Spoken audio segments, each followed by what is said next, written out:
motorcycle lane natin. Sa motorcycle lane na po sila. So far, ano yung mas marami? Yung 4-wheel na bumababad sa motorcycle lane o motorcycle na nasa labas sa motorcycle lane? Sa ngayon po, nung nag-dry run kami, mas marami po yung mga 4 wheels na bumababad sa motorcycle lane.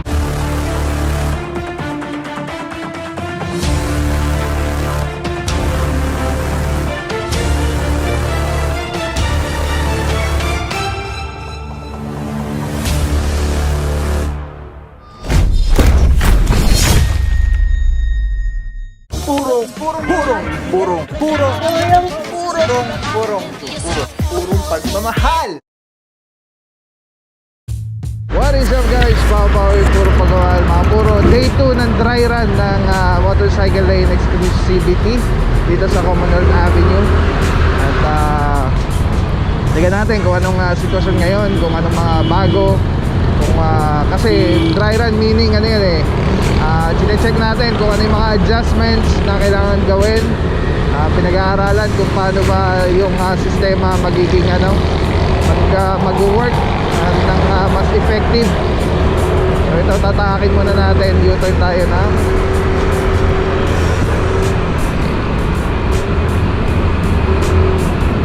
dito sa may batasan para pumasok tayo ng zipper lane. Ay, sarado zipper lane. Dito na tayo. Late na pala ako, kaya sarado na siya. Ayan, dito tayo mag zipper lane, ay mag motorcycle lane. Alright, merging. Huwag tularan si Papa Pao, late. Ayan, kung makita nyo, no, pag nag-U-turn ka, medyo malayo yung tatahakin mo para pumasok na motorcycle lane. So ito yung mga isa sa mga at least masuggest natin. Ayan, so dito pa lang tayo sa broken line na ito papasok. Alright, but actually yung mga broken line na yan, I think para yan sa mga 4 wheels, para pagka papasok sila dito ganyan. Pero tayo, kung as much as we can, pasok ka na kaagad. Kung motor ka, pasok ka na sa motorcycle lane, stay ka na doon.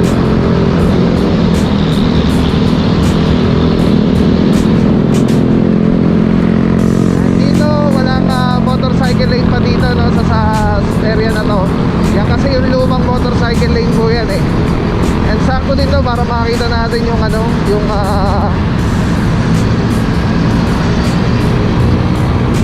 yung daanan kung malubak. Kasi ito yung area tong southbound papunta nga kay City Memorial Circle. Ito yung medyo maraming sira yung daanan. Ayan, papunta dito, malubak na dito. Pero manageable naman.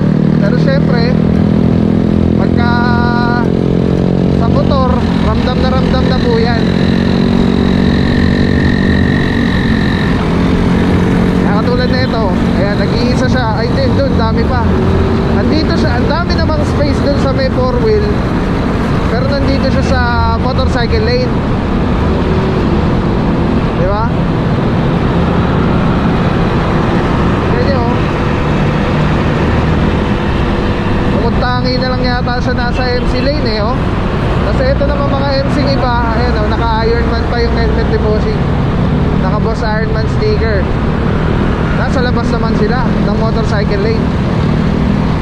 Ayun, may nakikita tayo dito ng MMDA na I think namamara ng mga nasa labas. Kasi dami nasa labas ng motor. Pati doon meron din mga nasa labas sila. Ayan ayan, motorcycle lane exclusive for motorcycle. Ayan, meron silang placard. Alright, yan, pinapapasok nila yung mga motor. So, kita nyo, makakadisgrasa pa itong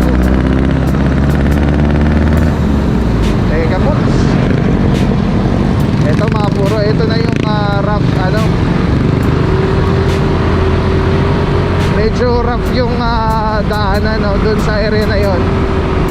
Uneven yung floor.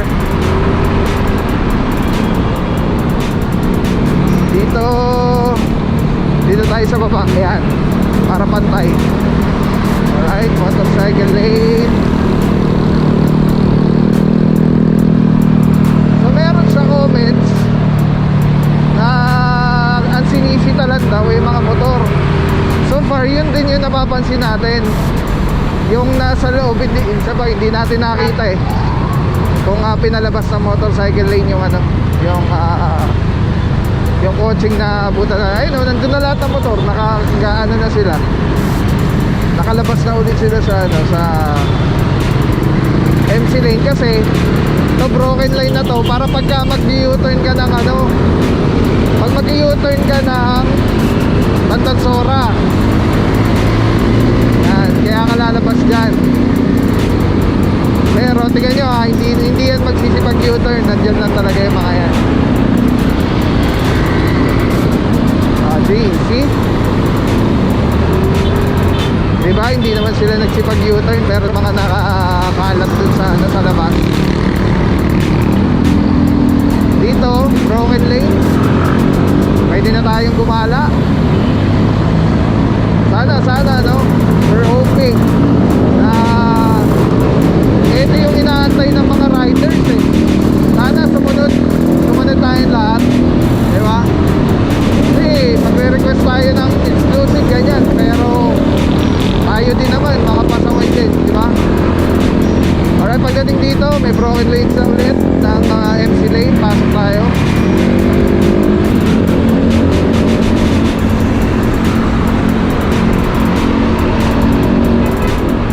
Ayan, ito nasa motorcycle lane si kuya. Ayan o, yung mga kotse. Ayan, dito sila lahat. Kaya minsan hindi rin maiwasan ng mga motor lumabas kasi naarangan. Kailangan talaga to disiplina talaga sa mga motorista. Mapa 4 wheel, mapa 2 wheels. Ang dami rin ng motor doon sa labas.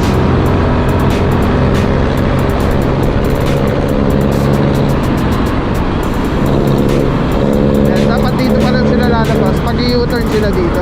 Ay, labas tayo. U-turn tayo eh.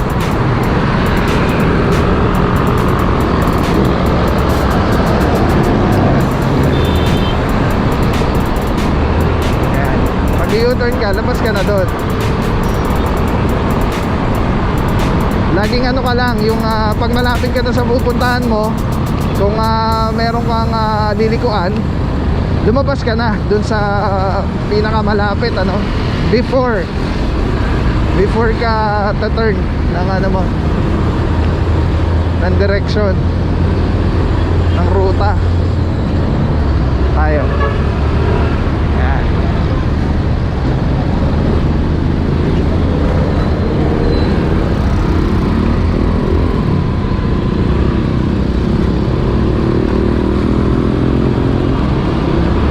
Here, merge tayo ulit. Pasok tayo, walang broken lane. Pero pasok na tayo, MC lane. Ayan o, itong truck naarap. Kaya wala tayong choice kundi pumasok. Hanapin na natin sina Boss Pags.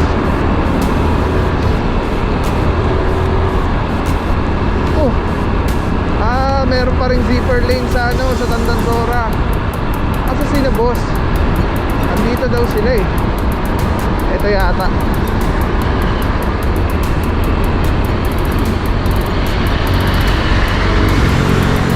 Ito. Ayun, pinakaalis yung yung 4 wheel. Yan. Ayun, ang dami na dito ng MMDA.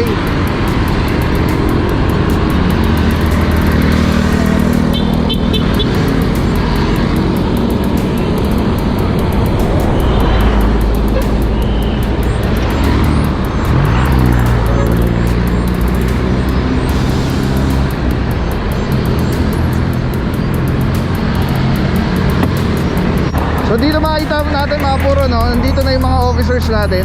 Good morning, bossing. Boss, dumaan pa dito sino Sir Bugs? Bossing, kamusta bossing?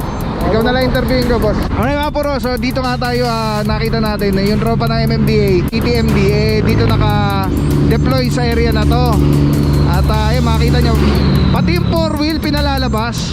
Tapos yung mga motorsiklo pinapapasok. Ito kasama natin dito si Officer Tango Eco Valdez.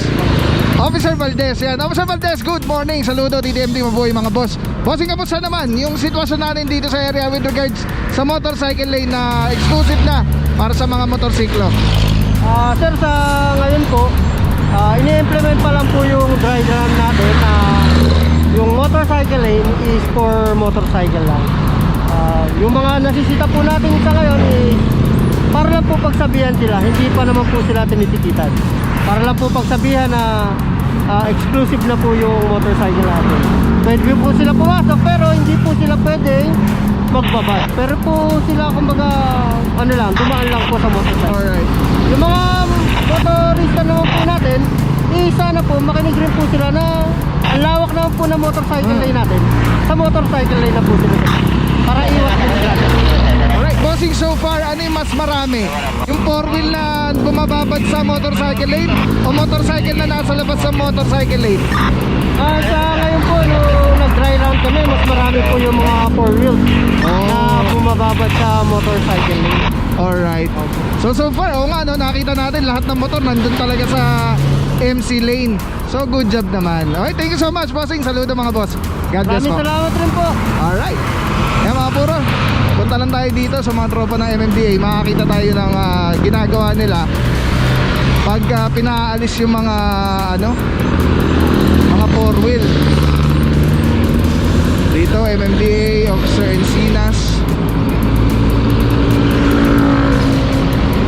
Ay mga puro, may pinara dito pero sasabihan lang siya. Ayun, meron pa pinara. Yun, yung mga motorsiklo, sinasabihan sila na pumasok dito sa motorcycle lane. Ayan, police pa si bossing. Ay naku, sinabihan na, hindi pa pumasok, pasaway talaga.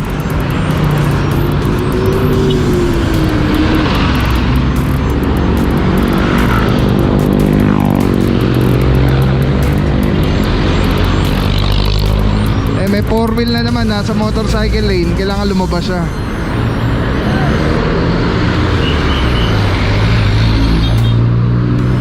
Ayan, pagdadaan sila okay lang naman. Pagka galing sila dito nagsakay, papasok doon sa merong 4-wheel lane, private lane, pwede naman. Pero yung nakababad katulad nito, yun ang layo niya. Yung taxi, nakababad siya sa motorcycle lane. Yan, pinaalis natin.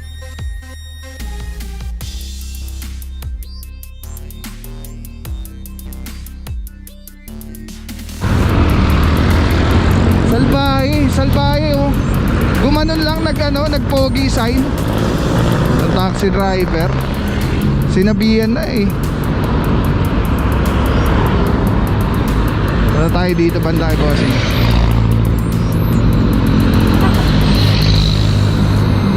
Ang sipag ni madam, babae pala eh.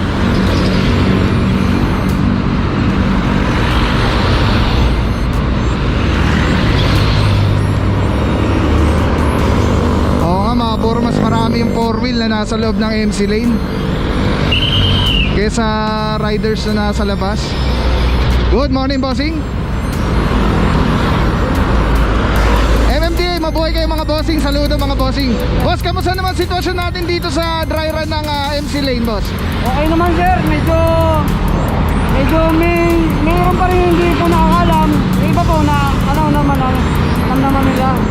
Bossing, ngayon hindi pa naman tayo nanguhuli, Hindi po, dry run pa lang po ito. So pagka pinara natin katulad yan, sasabihan lang natin sila. Opo. Alright. Ililista po namin para po mas maano nila sa manita.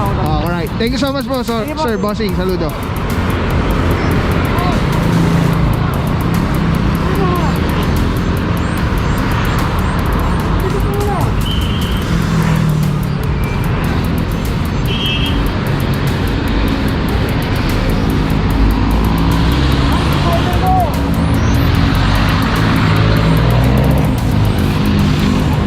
Kasi po, inaano po namin yung dry run ng pagbubukas ng motorcycle lane. Ito po siya, wala po munang tikitan to. Huwag nyo na po yan wala naman tayo tikitan ngayon. Next time po, maaari po, huwag muna natin sakupin yung motorcycle lane. Salamat po, good morning po. Alright, yan mga puro, no, sinasabihan lang natin kasi mukhang walang kaalam-alam talaga si madam. Dahil nakita natin naglalabas siya ng lisensya, akala niya huliin siya. So at least ngayon, nabibigyan natin ng impormasyon yung mga motorista. Ayan, pinaalis natin sila. Puro babae, babae rin, ayun. Pag sinuway, labas na.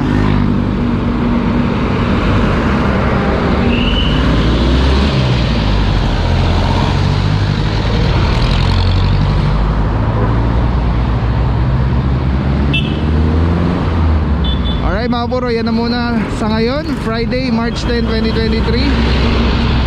At diretso pa tayong clearing operation with the TTMD ang tropa. Ang sipag ni madam. Grabe. So ito, just to give information sa lahat, ang motorcycle lane po exclusive na dito sa Commonwealth Avenue, exclusive for motorcycles. Talagang ano lang, dito, nandito tayo sa gitna ngayon. Na-feel natin yung parang nakakatakot dahil ang bibilis talaga ng sasakyan. So isipin mo, if ever, kunyari merong inaantok na driver or what, talagang delikado, risky yung nila, yung pwesto ng mga tropa dito.